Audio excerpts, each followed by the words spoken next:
श्रावण बाळ आणि संजय गांधी निराधारच्या लाभार्थ्यांचे अनुदान जानेवारीपासून झाले बंद। श्रावण बाळ आणि संजय गांधी निराधार अनुदान योजनेचा लाभ घेणाऱ्या 2.5 लाख ज्येष्ठ नागरिकांचे अनुदान जानेवारीपासून बंद झाले। राज्य सरकारने या दोन्ही योजनेचा लाभ घेणाऱ्या लाभार्थ्यांना ई-केवायसी करणे बंधनकारक केले आहे। केवायसी न केलेल्या लाभार्थ्यांचे अनुदान थांबवले असून राज्यातील 2,55,222 लाभार्थ्यांचे जानेवारी 2025 पासून अनुदान रखडले आहे। राज्यात श्रावण बाळ आणि संजय गांधी निराधार योजनेचे 47,23,218 लाभार्थी आहेत।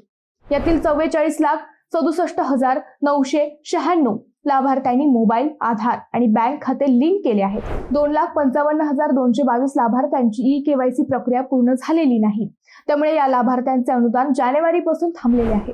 राज्य शासनाने सर्व लाभार्थ्यांना आधार कार्ड, मोबाईल आणि बँक खात्याचे 31 जुलै 2025 ई-केवायसी पूर्ण करणे बंधनकारक केले आहे। अन्यथा ऑगस्ट महिन्याचे देखील अनुदान रोखण्यात येणार आहे। त्यामुळे लवकरात लवकर केवायसी करणे गरजेचे झाले आहे।